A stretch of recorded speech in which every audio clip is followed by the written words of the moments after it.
வணக்கம் ஸ்டூடெண்ட்ஸ். இன்றைக்கி எக்ஸாமில் டெப்ரிசியேஷன் சாப்டர்லேருந்து ஒரு கொஸ்டின் வந்திருக்கு.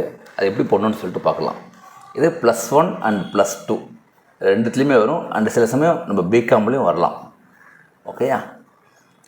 சரி. on 1st April 2021 a machine was bought and spent 50,000 on installation.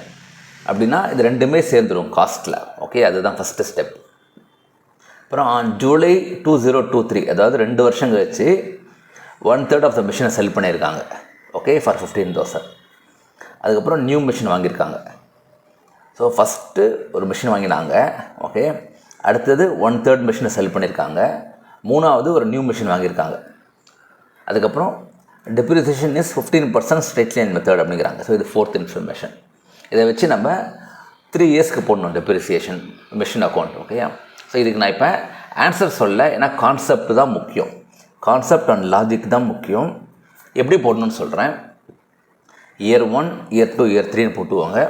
அதாவது ஏப்ரல் 2021 ஆரம்பிக்கிறது. நீங்கள் பார்த்தீங்கன்னா கொஸ்டின் 2021. ஓகேயா? So 2021 to March 22. ஓகே, நீங்கள் இவ்வளோ டீட்டெயில் எது வேண்டாம், ஏப்ரல் 21 கூட போட்டுக்கலாம். ஓகேயா? So year 1, year 2, year 3 போட்டுவாங்க. அப்புறம் என்ன ஆக்டிவிட்டி நடந்திருக்கு. இதுக்கப்புறம் நீங்கள் லெட்ஜர் அக்கௌண்ட்டில் போடுறது ஈஸியாக இருக்கும். சரி, ஃபஸ்ட்டு ஏப்ரல் 19 ஃபஸ்ட்டு ட்ரான்சாக்ஷன் வந்து 1st ஏப்ரலில் பை. So machine 1 போட்டுவாங்க. எவ்வளோ 3 lakhs வாங்கியிருக்கு. ஓகே, அதுக்கப்புறம் அந்த இயரில் no other transaction. So 31st March 2022, அதாவது அதே வருஷத்தில் 31st March அன்றைக்கி டெப்ரிசியேஷன் வரும். அதாவது 12 monthsக்கு. ஏன்னா இது 1st April வாங்கினது.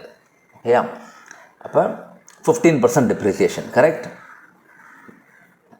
15% on 3 lakhs is 45,000. So first year over. Okay, first year over. இப்போ செகண்ட் இயருக்கு வரலாம். அதாவது ஏப்ரல் 22 to March 23ல் ட்ரான்சாக்ஷன் எதுவுமே கிடையாது, நோ ட்ரான்சாக்ஷன். அப்போ திரும்பவும் அந்த மிஷின் 1 டெப்ரிசியேஷன் வரும். அதாவது 3 lakhs into 15%. ஏன்னா இது ஸ்ட்ரெயிட் லைன் மெத்தட். ஸோ 45,000. ஓகேயா? செகண்ட் இயர் முடிஞ்சு போச்சு. இப்போ தேர்ட் இயர் வாங்குங்க. தான் நிறைய நடந்திருக்கு. 1st July அன்றைக்கி 1/3 மிஷின் செல் பண்ணியிருக்காங்க. ஓகேயா? இப்போ 1/3 மிஷின் செல் பண்ணாங்கன்னா அதோட காஸ்ட் எவ்வளோ? 1 lakh. ஏன்னா 3 lakhsல 1/3. ஏன்னா இங்கே வாங்கினது 3 lakhsக்கு. ஓகேயா? ஸோ அதில் 1/3 செல் பண்ணிட்டாங்க. எவ்வளோக்கு? 15,000க்கு. So cost 1 lakh, sale value 15,000. So இப்போ நம்ம டிப்ரிசியேஷன் போடணும். எவ்வளோ இயருக்கு போடணும்? Year 1, year 2, year 3. ஏன்னா ஞாபகம், இது இயர் 1, இது இயர் 2, இது இயர் 3. ஸோ இயர் 1ல் பார்த்தீங்கன்னா 1 lakh காஸ்ட்டுக்கு 15% டெப்ரிசியேஷன் எவ்வளோ வரும்? 15,000 வரும். இயர் 2ல் அதே மாதிரி ஃபுல் வரும். ஆனால் இயர் 3ல் ஒன்லி 3 monthsக்கு வரும். ஏன்னா 1st July செல் பண்ணிட்டாங்க. அப்போ April, May and June. Okay, ஏன்னா 1st July செல் பண்ணிட்டாங்க. ஸோ 3 monthsக்கு போட்டிங்கன்னா 3,750 வரும். ஸோ 1 lakh காஸ்ட் மிஷினை, ஓகே, இந்த 3 டெப்ரிசியேஷன் போக, ஓகே, 15,000 தான் செல் பண்ணியிருக்காங்க. அப்போனா கண்டிப்பாக லாஸ் தான். ஏன்னா இந்த ரெண்டுத்தையும் கூட்டினா 34,000 மேக்ஸிமம். ஸோ 34,000 இல்லாமல் மிச்சம் இருக்கிற அமௌண்ட்டுக்கு 15,000 தான் வந்திருக்கு. அப்போ 51,000 rupees லாஸ். 51,250 லாஸ். ஸோ இப்போ நீங்கள் எல்லாத்தையும் கூட்டினீங்கன்னா 1 lakh வந்துடும். ஓகேயா? ஸோ 51,250 லாஸ் இந்த 1/3 மிஷின் 1 சேல். ஓகேயா? அதுக்கப்புறம் என்ன பண்ணாங்க? அதே 1st July அன்றைக்கி மிஷின் 2 வாங்கியிருக்காங்க 2 lakhs. அதையும் எழுதிக்கோங்க. ஸோ இப்போ நம்ம 31st March அந்த இயருக்கு, அதாவது இயர் 3யோட 31st March, இயர் 3ங்க 31st Marchல் மிஷின் 1க்கு எவ்வளோ இருக்குது பேலன்ஸ்? இன்னும் 2 lakhs இருக்குது. ஏன்னா 1/3 செல் பண்ணிட்டாங்க, மிச்சம் 2 lakhs இருக்குது. அதனுடைய டெப்ரிசியேஷன் வந்து 30,000. கரெக்டாக? ஏன்னா 2 lakhs into 15% வந்து 30,000 வரும்.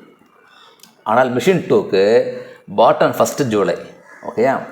அப்போ இந்த ஏப்ரல், மே, ஜூன் போச்சுன்னா அப்போ 12 minus 3 months போச்சுன்னா 9 months தான் இருக்குது.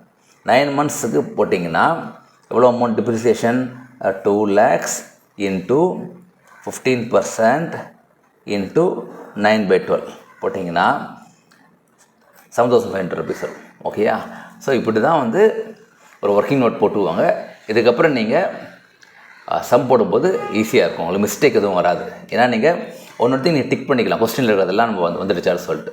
ஸோ இயர் 1, இயர் 2, இயர் 3 என்ன ஆக்டிவிட்டின்னு பண்ணுங்கள். ஓகேயா? தேங்க்யூ.